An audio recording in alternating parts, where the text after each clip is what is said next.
Welcome back to the Stratcom podcast. I'm delighted that today we're joined by Dr. Gundars Bergmanis-Korāts, who is not only a great person, but also the senior expert on AI at the NATO Strategic Communications Center of Excellence.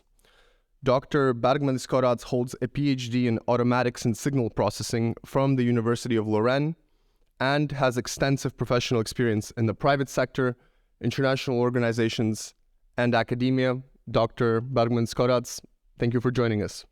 Thank you for inviting. So with AI, as with any technology really, it is not in itself the kind of end product that presents risk. Rather, when placed in human hands, it bears the potential for misuse and abuse. Could you perhaps outline for our listeners how we should even begin to think about the potential risks and opportunities offered by AI as a technology? Yeah, so AI is an umbrella term for a huge family of different methods based on the data that are called machine learning. And so usually people refer to AI, but actually they think about the different methods which corresponds to this machine learning family. And indeed, over the last period of time, we have seen a really exponential growth of different fantastic use cases and demonstrations, as it happened with the deepfakes as well in 2017. And if we look back a little bit on earlier times, like in early 2004, where the Web 2.0 approximately at that time was introduced, we saw that there is a huge potential how we interact with information with the internet itself. And the Web 2.0 allowed us to ensure the two-way communication with the internet. So we were able suddenly to post blogs and post comments in social media and so on. So the social media companies evolved, and then a lot of users were attracted to these companies, and the users generated huge amount of behavioral data, and the amount of the data that has been generated since then is just exponential. And this sparked a new debate about the efficiency of different algorithms, because you have to host somewhere the data, you have to process them efficiently, and you have to do it fast, right? So in order to ensure a good service to the customers. And this also sparked the rapid development of these so-called machine learning algorithms. And since then, we have seen several cases where smart recommendation systems has been abused, where inauthentic text has been generated that looks like a human written text generated by state-of-the-art artificial intelligence algorithms. And we have seen also these talking heads, deepfakes. We have seen cases of voice cloning as a threat of cybersecurity and so on. So there are many cases where it can be used and misused. Thank you for this. Maybe let's explore this a bit further, this potential applications of AI for creating and spreading disinformation. So do you say that AI can be used to make disinformation more believable, or to make it more profitable perhaps, or cheaper to create, or maybe even more effective to spread? Which of these avenues do you think is more dangerous? Yeah, so the phenomenon of disinformation, fake news, voice impersonation and person impersonation is not a new phenomenon.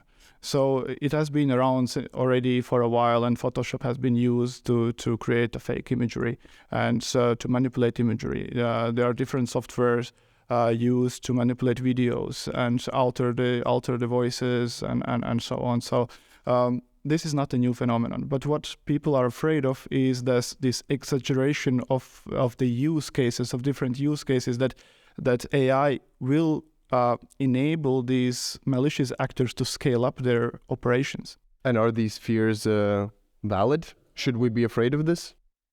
Up to this point, I was quite modest about this, and I was always skeptical about these capabilities, because there were a lot of technical challenges if you wanted to scale this up.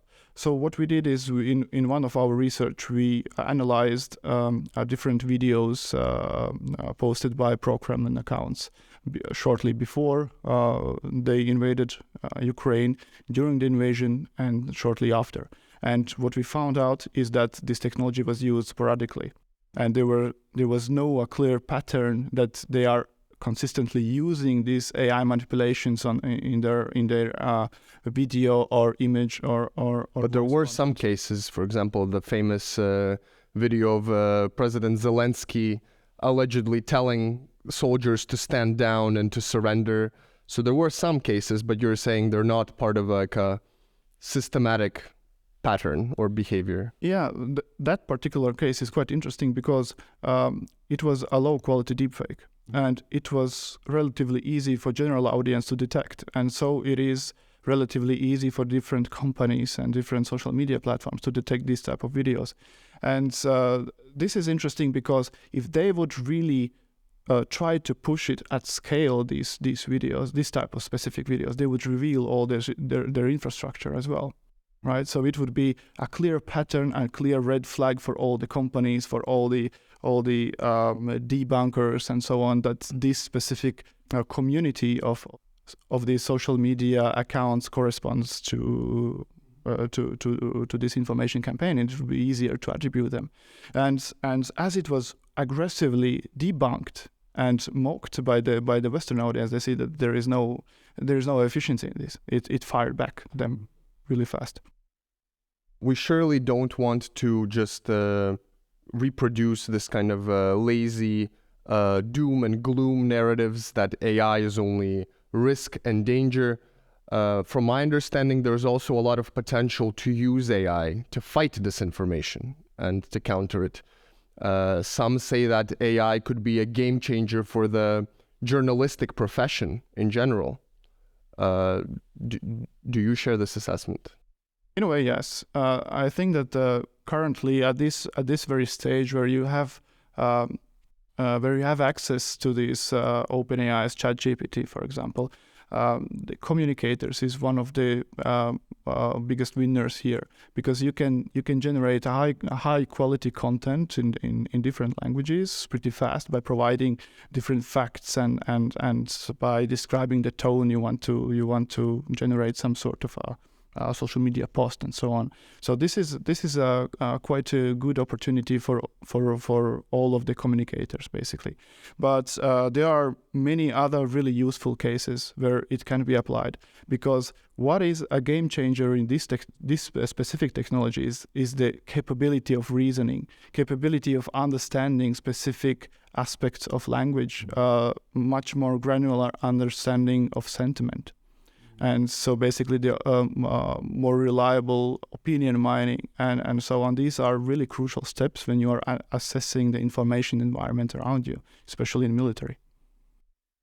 So let's a bit look beyond control of just the information domain and discuss how AI can be leveraged to kind of consolidate political control. And of course, the first association is, these invocations of Orwell and 1984, to the point where I think it's almost become a bit of like an exhausted cliche.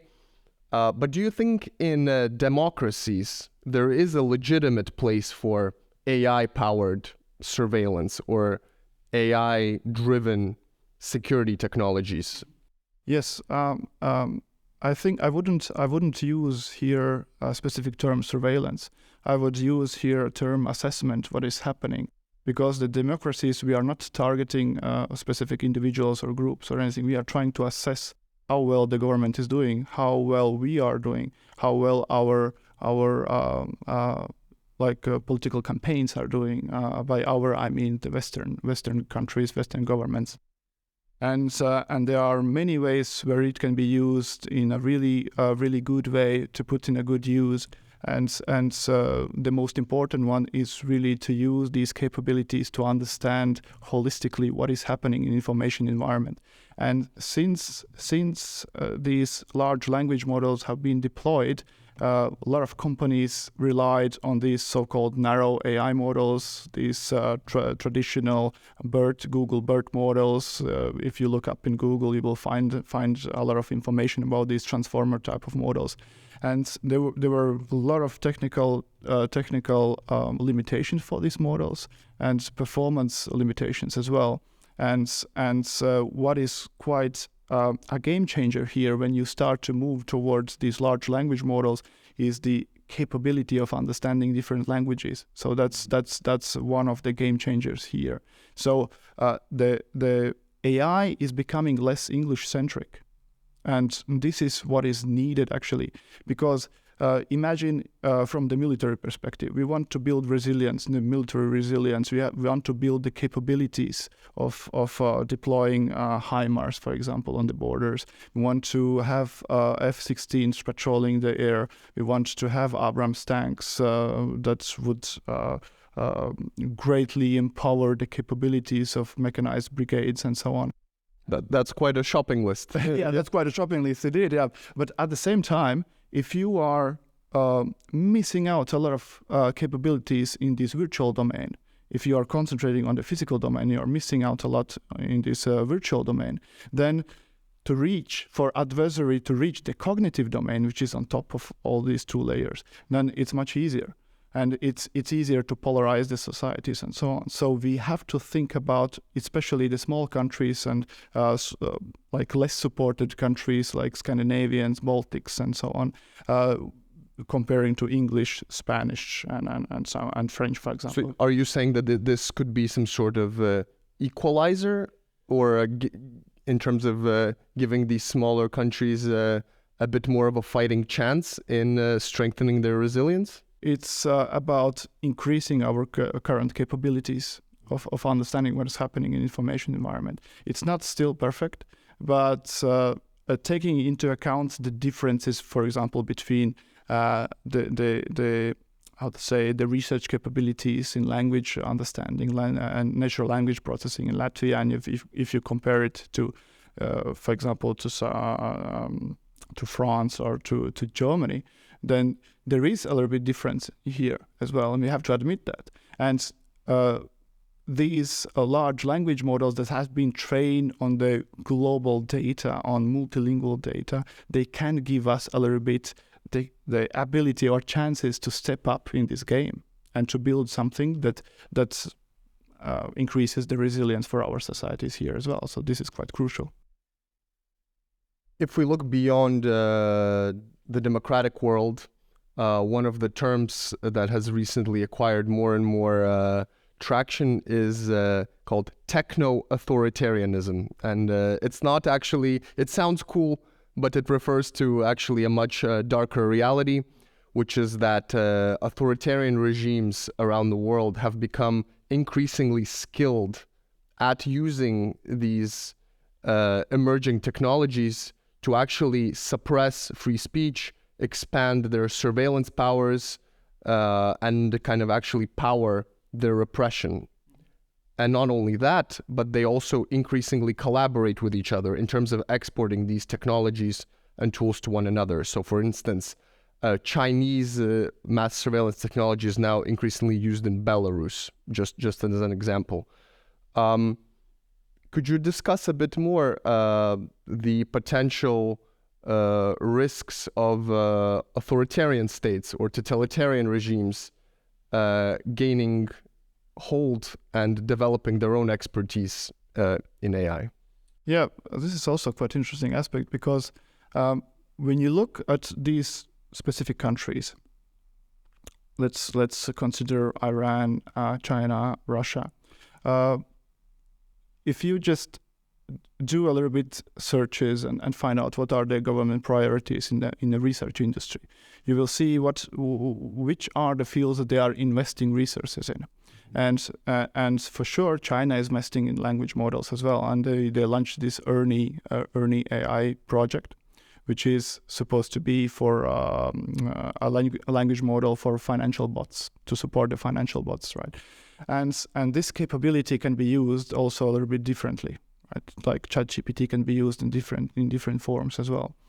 And if you look at Russia, before war, they also invested quite a lot in their language models as well.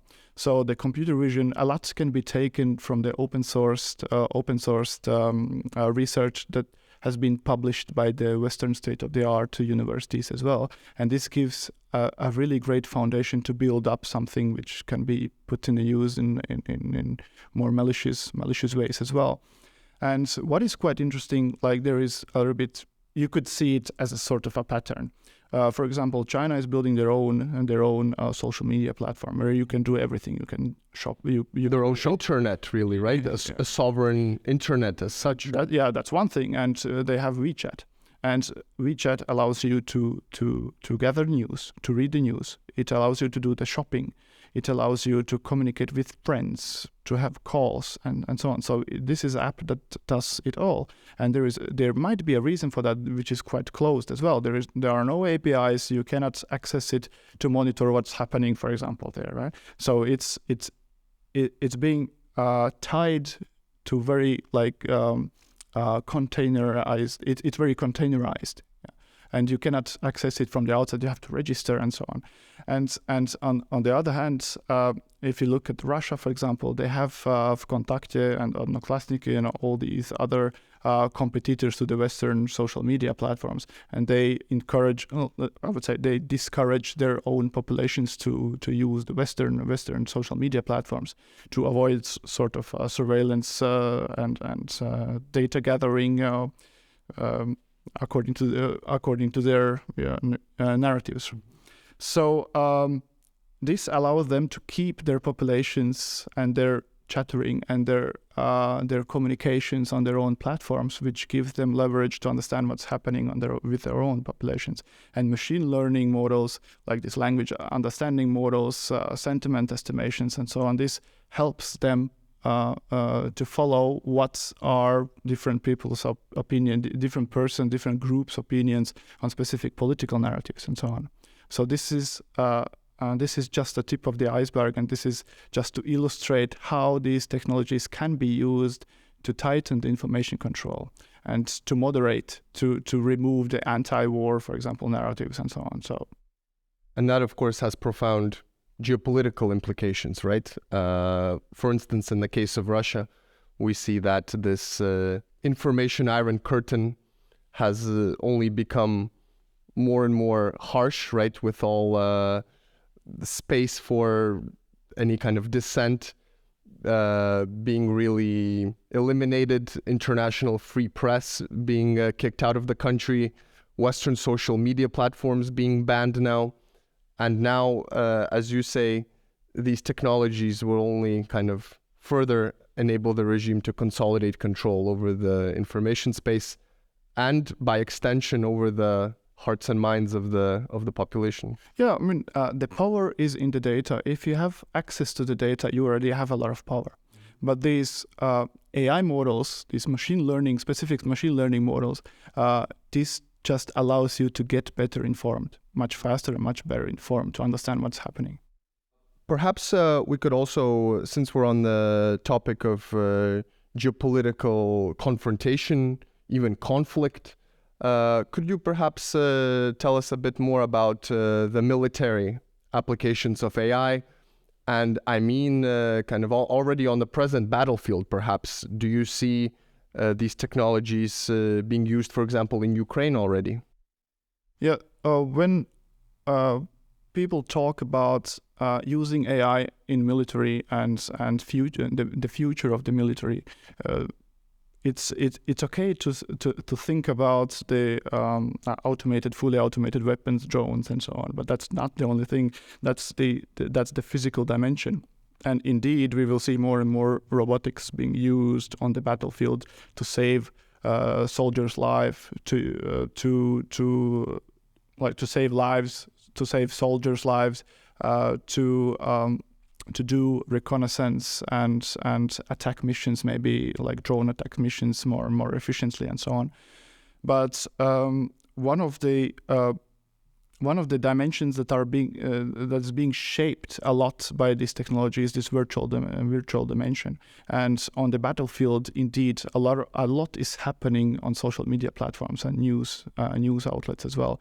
So here again, I'm referring to these language understanding models and these multimodal models, which allows you to understand what is displayed in the picture, whether the video contains graphics or some really graphics imagery, some violence and so on. So this helps a lot in the battlefield as well, because if you are consistently viewing through all these videos and you are being exposed for a long time period for a really graphic and violent content, that's not really good for well-being, right? And so these technologies assist these analysts and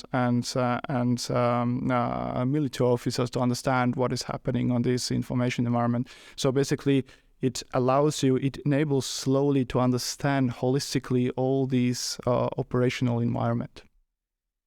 Geopolitically speaking, if during the Cold War, of course, we had the space race, and now a lot is spoken about the quantum race.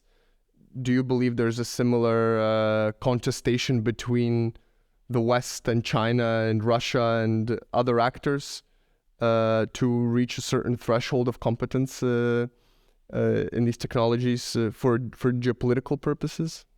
I think so too. Yeah, that's why they put a lot of accent, and that's why they talk a lot and about different cutting edge technologies being used by the government, because this allows them to position themselves as the consumers of this cutting edge technology, which already says a lot about their potential capabilities, right? But still, I think, and I'm quite sure about Western AI capabilities being holding the edge right now in the technology still. But so we cannot underestimate our enemies, right? Because they don't have any regulations regarding the GDPR. They don't have any regulations regarding these digital markets and so on. So they can much more freely abuse their own populations' generated behavioral data to model something, to develop their own AI systems without thinking about different specific restrictions. So enough about war, enough about conflict. I think in the final stage of our conversation, let's discuss a bit the ramifications of the growing role and application of AI in our everyday life. And of course, one of the overarching concerns that people bring up is that AI will escalate or exacerbate discrimination by reproducing the biases of its human engineers, right? Is there anything that can be done to fundamentally overcome this, or is this just inherent to AI? No, it's sort of an old problem in the field of artificial intelligence to have non-biased data sets to train your models. And I think the first thing that should be done is establishing a really clear accountability. Who is responsible for what? And once we talk about the AI systems used by governments, by different organizations that actually can have a negative impact on different societies, groups of societies, then we should refer to them as a high-risk AI, and there should be a really specific rules how these AI models and services are being developed and implemented. And are you saying this should be done, or is this already in place? Sort of, it's slowly happening. Let's call it in this way.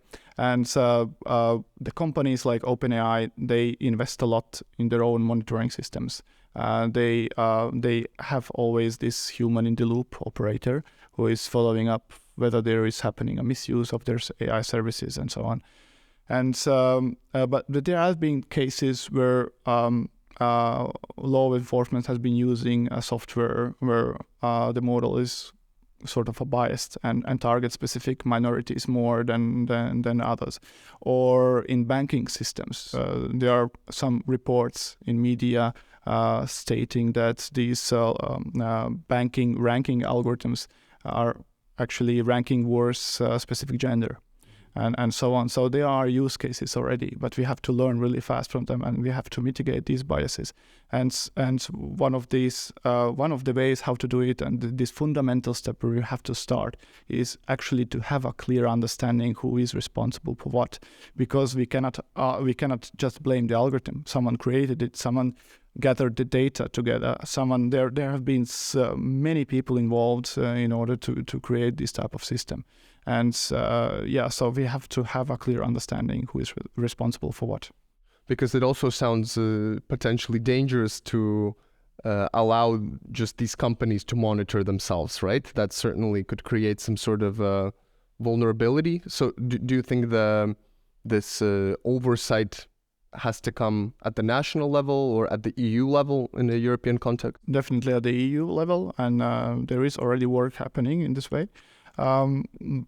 But there should be also a global understanding of these biases towards specific minorities, specific groups of people, and race and gender, for example. So there should be both like local regulations and also a global understanding and global consensus how this is being done, especially if the vendor is in the United States, for example, and the consumers are the European population. So I guess one of the potential added values of this podcast episode would be to contribute to so-called AI literacy, right? Maybe demystifying some of the key questions or risks. How confident are you in the AI literacy of policymakers, of our elected officials? So to some extent, I feel confident. However, these regulations are being developed, like AI Act is being developed, and it's not yet approved by the nations, and it's not yet in force.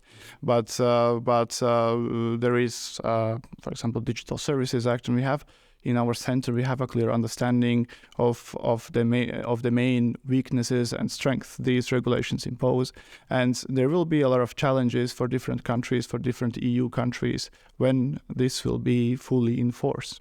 The main challenge will be actually for each country to define what is legal, what is illegal, and then it will be sort of a quite fragmented understanding across the EU level. And this is what I see from the documents that I've been reading, and this is my understanding that there will be a lot of challenges for local legal systems, and this communication is still unclear who will communicate with what. And but it's good that these regulations are being developed, and slowly it's happening. So we've discussed how AI could transform our militaries, how they will require our political systems to evolve. But of course, we need to also acknowledge the very demanding economic adaptation that the widespread use of AI will require. A lot has been said about potential job displacement. You know, I'm already stressing that our director at the NATO Stratcom COE is encouraging the more ambitious use of ChatGPT, so I think I will be out of a job very soon.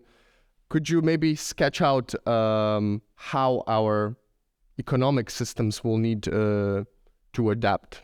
This is also a really good question, because this also includes one of the misuses that has not been touched yet in this conversation.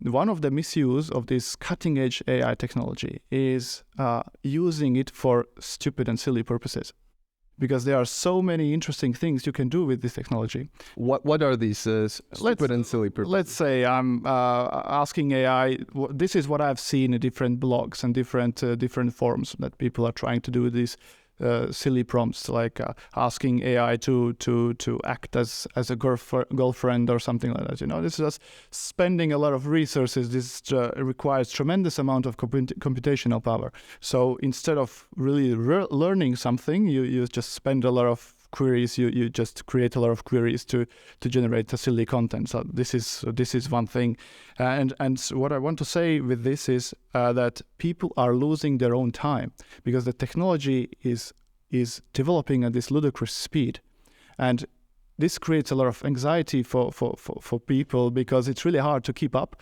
And we see that a lot of work positions are changing, and we have to follow up, and we have to know, and we have to learn how to use this technology. And it's not like this technology will immediately replace many jobs. It will become as a requirement to know how to use it in order to become more productive. So maybe there will be optimizations in specific workplaces, in big corporate companies. There will be definitely changes in IT field where the entry-level programmers will have a lot of challenges, and they will have to. So just like it could be a requirement to know English or to know a programming language, this is the type of requirements that could soon be part of a hiring process. In some fields, this will definitely become as a standard requirement to know how to use it. And then on top of this, we will just have a better product that we will be able to use. Like, for example, as a simplest example, Google Docs. So Google is developing also their own AI system, this smart assistant called Bard, and it's right now in a test mode, and people in some certain countries, they can access it or through the VPN, and then you can test these models, and you can see that there is a lot of potential when you are creating a document and you are writing a document. Imagine you are writing meeting minutes, and then you just can ask these smart assistants to create a short summaries that you can send to your boss, for example. Or I know who will be writing the scenario for next year's podcast. Definitely, yeah, there is room for that. And but also in military, intelligence officers can use it to understand specific news articles in different languages and generate a MESI or ASCOP type of analysis for intelligence purposes. And there are so many things that we can do, and this particular product created a new job already, which is called the prompt engineering. And there are so many people that regards this as a real job, and they want to work in this as a prompt engineer, which this position basically tricks out specific information you want from this AI model. You feed in something. So it's learning about how to ask the most precise questions. Exactly, yeah. And then the prompt engineering will become as a standard requirement in many job positions, like communicators and so on, in order to use with the best purpose, most efficiently, these type of smart assistant systems. But when you are told something like, go learn coding, it will serve you well in life, or go enhance your AI command or AI literacy, that can still sound very overwhelming. So what would you recommend to me? What is a good starting point?